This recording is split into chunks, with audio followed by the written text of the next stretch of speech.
할렐루야.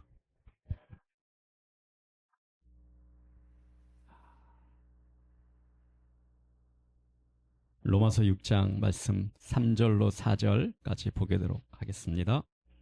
로마서 6장 3절로 4절.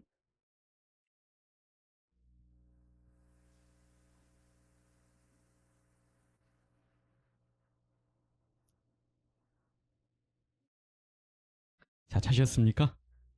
자, 같이 읽으십시다. 같이 봉독합니다. 무릇 그리스도 예수와 합하여 세례를 받은 우리는 그의 죽으심과 합하여 세례를 받은 줄을 알지 못하느냐.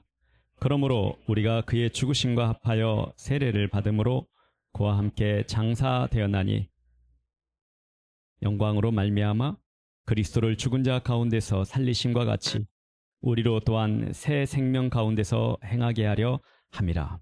아멘. 오늘은 이 3절, 4절, 4절 좀 초반부까지 오늘 말씀을 보도록 하겠습니다. 여러분, 우리가 지난 시간에 나는 은혜 안에 산다. 그 전주에 혹시 2주 전에 기도 제목, 설교 제목 기억나신 분이 있으실까요? 이런 기적과 같은 일들이. 에?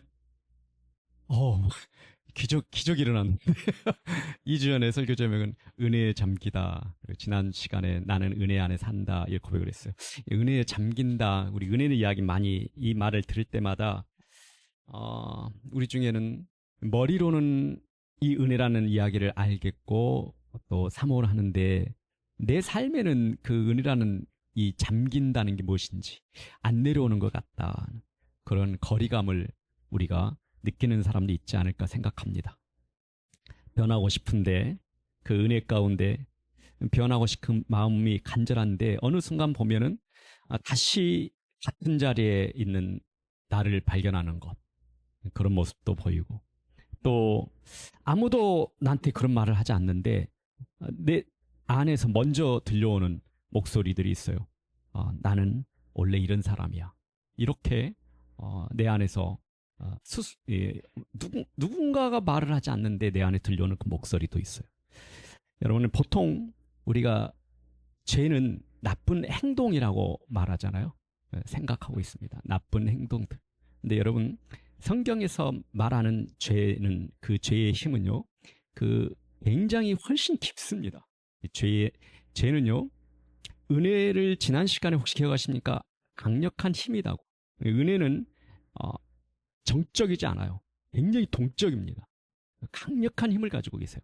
근데 마찬가지로요, 죄도요, 어떤 내가 행동을 하고 그 죄를 졌다 이런 단순한 이런 단어들이 아니에요. 죄도 강력한 힘을 가지고 있어요. 죄의 힘이 있습니다. 그래서 우리가 어떤 행동이라는 그 죄가 목록을 만드는 것보다 더 중요한 것은 죄가 가지고 있는 그 깊은 곳, 그 죄의 그 깊은 곳에 작동하고 있는 그 힘의 원리를 우리가 알아야 됩니다. 그렇지 않으면은 이 죄에 대해서 우리가 이해를 못하면 은혜에 대해서도 이해를 못해요.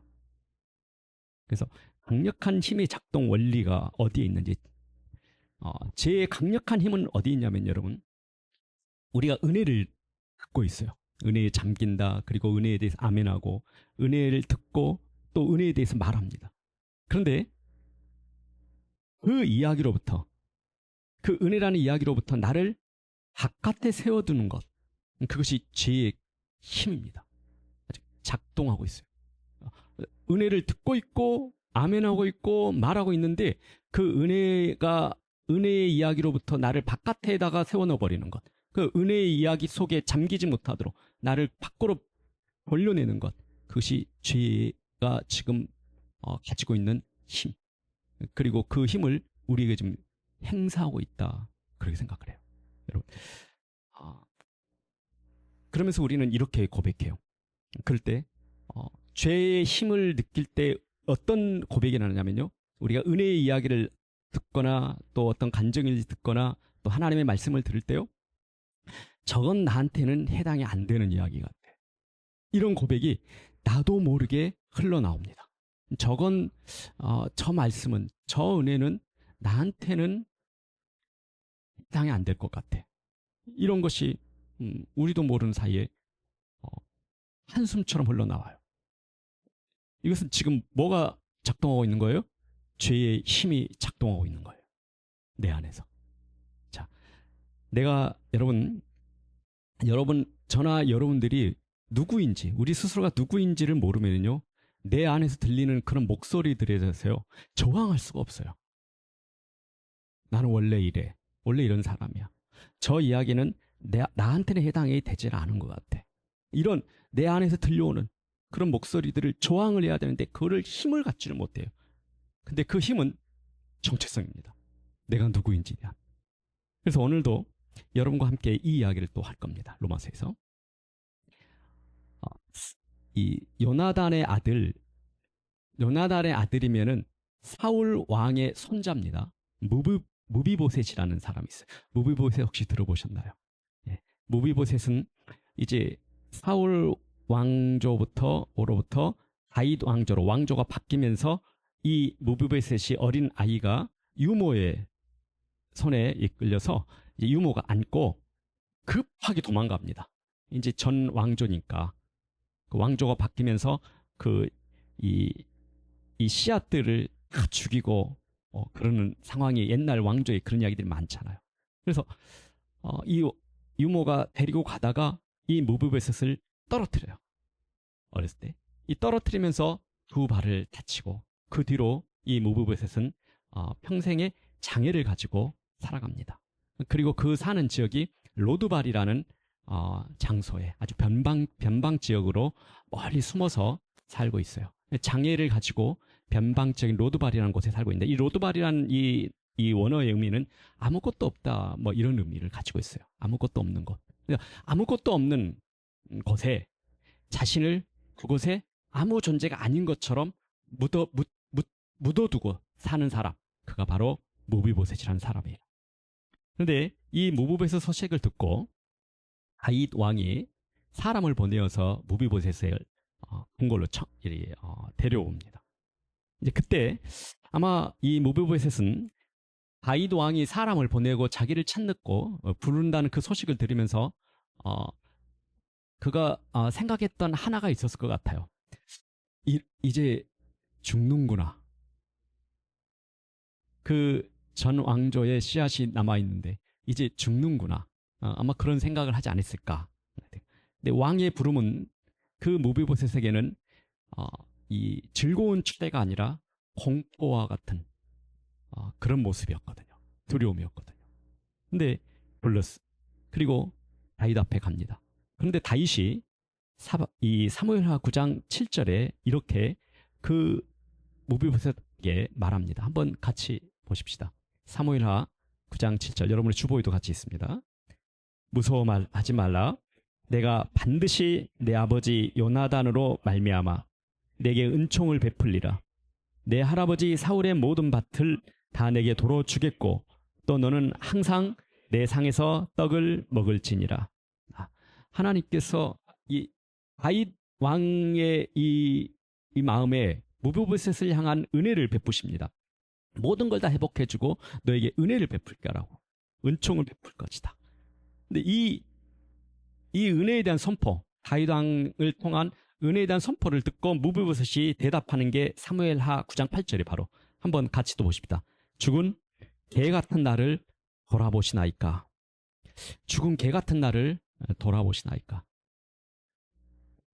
이 부분에 대해서 우리가 좀 세밀하게 주목하면서 한번 보십시다. 무비보셋이 자신을 뭐라고 표현하죠? 네, 죽은 개라고 부르고 있습니다.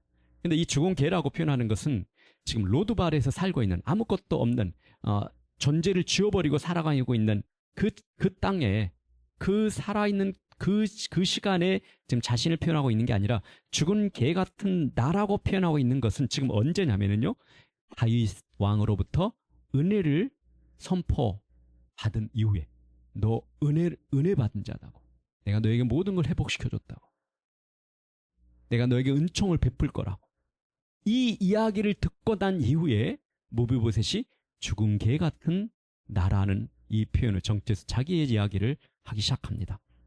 여러분, 아마 이것은 생존에 대한 공포의 마음도 한쪽에 있었을 것이고 또 한쪽으로는 다윗 왕의 그 말을 들으면서 안도감도 한쪽으로 있었을 것 같아요. 또 이 은혜가 다윗 왕을 통해서 이제 죽었구나. 그리고 자신의 이 공포스러운 그 마음이 아닌 그 마음에 하나님 이 다윗 왕을 통해서 은혜를 선포하면서 그 은혜의 말을 들으면서 이게 진짜 나에게 해당되는 이야기인지 머뭇거리 온갖 감정이 뒤섞여 있을 것 같아요. 여러분, 우리가 하나님의 말씀을 그리고 여러분에게 우리에게 예수 그리스도를 통해서 하나님께서 은혜로 찾아오셨고 저와 여러분에게 우리의 모든 상황과 상관없이 우리에게 은혜를 베푸십니다 할 때 우리도 이 무비보셋과 같은 마음이 아닐까 생각이 들어요. 이 은혜가 나에게도 들어오는 건지, 그리고 하나님 앞에 또 이 내 죄의 모습과 내가 하나님 앞에 나아가면은 그 하나님의 심판자 두려우신 하나님을 또 만나게 되지 않는지, 이런 여러 가지 감정이 우리는 섞여 있을 수 있어요. 저는 이 무비보셋을 보면서 오늘 바울이 이야기했던 이 본문의 이야기와 겹쳤어요. 6장 3절 4절에 여러분 다시 한번 이 본문을 우리 같이 보십시다. 천천히 같이. 무릇 그리스도 예수와 합하여 세례를 받은 우리는 그의 죽으심과 합하여 세례를 받은 줄을 알지 못하느냐. 그러므로 우리가 그의 죽으심과 합하여 세례를 받음으로 그와 함께 장사되었나니 이는 아버지의 영광으로 말미암아 그리스도를 죽은 자 가운데서 살리심과 같이 우리로 또한 새 생명 가운데서 행하게 하려 함이라. 자, 3절에 이릅니다. 무릇 그리스도 예수와 합하여, 합하다는 단어는요 그 속에 완전히 들어가다는 의미예요. 그러니까 누가 들어갔습니까? 누가 들어갔어요? 우리가 들어갔을까요? 예수 그리스도께서 들어오셨을까요? 예. 성경은 명확한 그림을 보여주는 것이 창조주 하나님께서 아들 예수 그리스도를 우리에게 들여보내셨다는 이 그림을 정확하게 말씀하세요. 그래서 예수 그리스도께서 우리와 합하여 완전히 들어와 버렸습니다. 그 당시에 우리의 상태는 어땠죠? 아무것도 내세울 수 없는 더러운 존재, 하나님이 함께 하실 수 없는 존재, 그 상태 안에 합하여 들어오신 거예요. 그러면 누가 더러워져 버렸죠? 누구죠? 예, 예수님이 들어오시면서 우리가 깨끗해져 버린 게 아니라 순서를 잘 기억하셔야 돼요. 예수님께서 우리가 깨끗한 상태에서 예수님이 들어오신 게 아니라 우리가 있는 그 상태에, 죄에 있는 그 상태에 더러운 죄, 하나님의 죄의 형벌을 받아야 마땅한 그 상태에 있는데 그때에 예수님께서 들어오신 거예요. 그러면 예수님이 들어오시면서 갑자기 우리가 깨끗해진 것이 아니라 순서는 예수님이 먼저 더러워지셨다는 거예요. 예수님이 죄를 우리와 함께, 우리의 죄와 함께 더러워지셨어요. 그러면요, 그 죄에 대해서 하나님이 심판하시죠. 근데 그 죄를 심판을 하나님이 형벌을 하시는데 어떻게 하셨어요? 예수님께서 십자가에 의해서 그 죄와 함께 형벌을 받으십니다. 이게 순서예요. 마술과 같이 예수님께서 깨끗하신, 거룩하신 예수님께서 우리 안에 처음 들어오실 때 우리가 동시에 깨끗해졌다면, 이 마술과 같은 일들이 났으면 우리는 더 드라마틱하겠을 텐데 그와 같지 않아요. 그런 드라마틱한 일이 일어난 게 아니라 예수님이, 그 거룩하신 예수님께서 자원하심으로, 하나님 아버지 그 계획에 순종하심으로 이 땅에 더러운 죄의 옷을 입어버리셨다는 거예요. 함께 합해버렸다는 거예요. 그리고 그걸로 인해서 십자가에 그 죄와 함께 죽으신 거예요. 우리도 이제 말합니다. 그리스도 예수 합하여 세례를 받았다. 이제 세례를 받았다는 것은 이렇게 생각하시면 돼요. 공적으로 이 사실을 선언한다는 거예요. 공적으로 선언한다. 세례를 받은 우리는 그의 죽으심과 이제 합하여, 그분의 죽으심과 우리도 합해졌대요. 합하여 세례를 받은 줄을 알지 못하느냐. 이미 일어났다고 말해요, 이 사건이. 그리고 그 이미 일어난 일을 알지 못하느냐고 말씀하십니다. 그러니까 이미 일어난 일을 잊고 잊지 말라는 거예요. 반드시 기억하라는 거예요. 이미 일어난 일에 대해서. 이게 저와 여러분의 정체성의 시작입니다. 이미 일어났습니다. 그것이 오늘 로마서에서 우리에게 하는 이야기고요. 그리고 4절에 이렇게 나옵니다. 그러므로 우리가 그의 죽으심과 합하여 세례를 받음으로, 그러므로 우리가 그분의 죽으심과 합해서 그분이 죽으실 때 같이 세례를 받음으로 그와 함께 장사되었느니, 그분과 함께 어떻게 됐다고요? 죽었다 하는 거예요. 죽었다. 장사되었다. 그러면요, 우리의 죄는 어떻게 됐어요? 끝나버렸어요. 우리의 과거의 옛 자아는 어떻게 됐어요? 끝나버린 거예요. 죽어버렸어요. 지금 우리가 느끼는 것과 그런 감정과 상관없이 우리의 존재 자체가 바뀌어버렸다는 거예요. 이 세례라는 것은 우리가 존재 자체가 바뀌었다는 것을 하나님이 공적으로 선언해 주시는 거예요. 우리가 주소를 옮기고 난 다음에, 이사한 다음에 신고하잖아요. 이사는 했는데 그 다음에 그것을 공적으로 이제 우리가 이사했습니다, 내 주소가 바뀌었습니다, 이렇게 선언하는 게 바로 세례라는 거죠. 그런 의미에서 세례를 사용하는 거예요. 여러분, 그와 함께 장사되었나니, 스스로 우리가 벗어나려고 애썼던 우리의 그 목소리들 있잖아요. 저항할 수 없는 목소리들. 그 이야기들로부터 애썼던 나의 실패 이야기들, 나의 과거의 아픈 이야기들, 나의 어두운 모습에 대한 이야기들, 이 이야기들로 죄는 나를 묶어놓고 있었거든요. 그게 죄의 강력한 힘입니다. 그 이야기들이 나를 묶어서 나를 저항하지 못하도록 만들어 놓고 있는 거예요. 그게 죄의 힘이라고 그랬어요.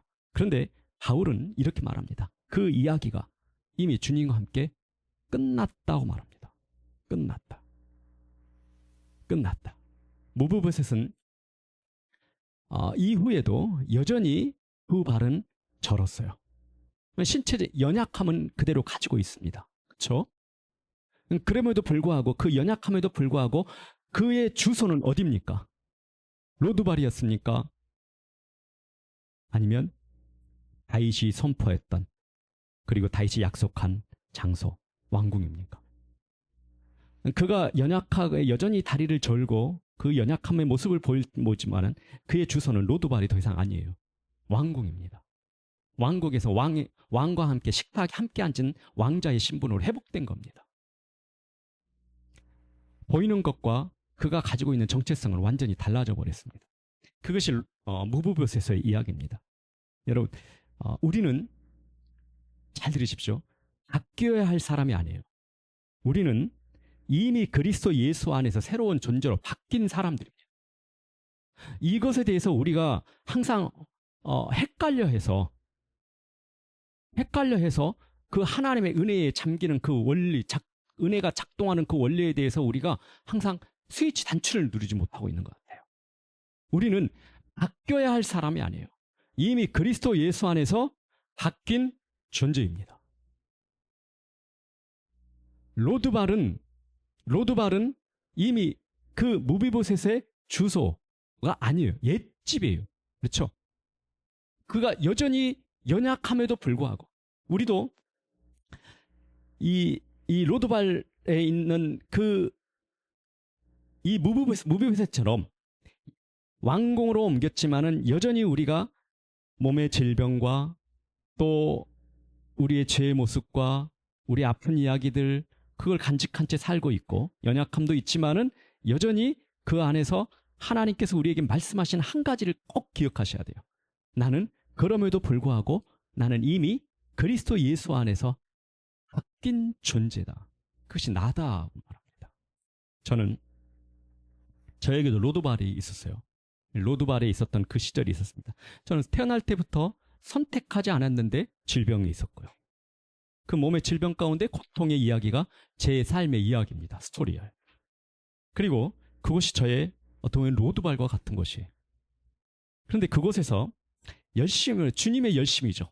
저의 열심이 아닌 주님의 열심으로 주님께서 저를 하나님의 왕궁으로 불러주셨어요.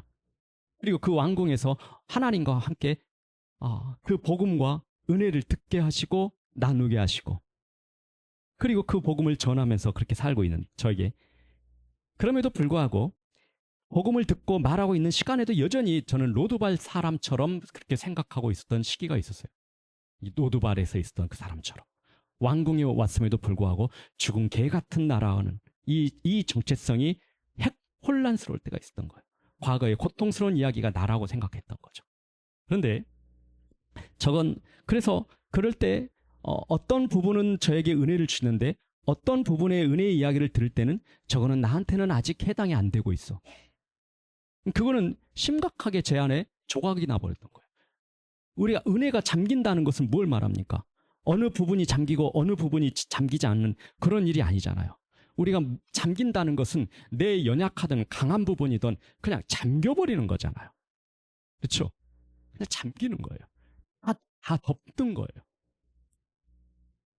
저에게 이 절망의 자리에서 다시 찾아오신 주님께서 제가 이 고통스러운 그 이야기를 품고 있는 저에게 하나님께서 그 사랑으로 저를 묵상시키시고 깊은 그 사랑이 풍성하게 묵상되면서 그 사랑이 쓰나미처럼 몰려온 거예요. 저한테. 그 하나님의 사랑이. 그러면서 제가 비로소 저의 이야기가 하나님의 은혜의 이야기가 저의 이야기가 되기 시작했어요. 이거였구나. 이게 하나님의 사랑의 이야기였고. 그리고 이것이 바로 나구나. 그러면서 그때 제 자리를 찾기 시작했어요. 왕의 식탁에 앉아서도 이제 제 자리가 됐어요. 그 자리가. 늘 그 자리가 뭔 자리인지를 그 친밀감을 느끼지 못했는데 이제는 왕이 초대하는 그 자리가 내 자리라는 것. 그리고 왕과 함께 식탁 자리가 그 자리가 내 자리였다는 것에 대해서 그리고 지금은 너무 감사하고 너무 행복해요. 이게 은혜라는 거예요. 제 안에 여전히 연약해서 제가 연약함으로 몸이 불편하고 있는 것처럼 제 연약함으로 인해서 죄도 짓고 또 생각도 여전히 제 이야기 속에서 또 순간순간 빠지기도 합니다. 그럼에도 불구하고 저는 더 변해야 할 사람이 아니라 완전하게 변한 존재라는 거예요. 그리스도 예수 안에서. 그리고 그 안에서 하나님의 은혜로 하나님께서 저를 끊임없이 새 생명의 그 은혜로 살아내게 하시는 그 은혜가 역동하실 거라는 것. 그것이 저희가 믿는 하나님이십니다. 그리고 제가 믿는 복음입니다. 여러분에게도 여러분을 두고 있는 이야기가 있을 것 같아요. 우리 주님께서 이미 일어난 일을 알지 못하느냐고 이 시간에 지금 저와 여러분에게 말씀하십니다. 변화는 여러분들의 노력하는 데서 시작하지 않습니다. 여러분들이 노력한다고 해서 변화되는 건 아니에요. 변화는요, 내가 누구인지, 이미 일어난 일, 그리스도 예수 안에서 이미 일어난 일이 무엇인지, 그리고 그 그리스도 안에서 일어난 일이 나의 이야기가 되어 있다는 것, 거기서부터 시작하는 것이 변화의 시작입니다. 그리고 진짜 그 안에서 은혜의 강력한 힘이 우리 안에서 작동하기 시작하실 겁니다. 시도하겠습니다.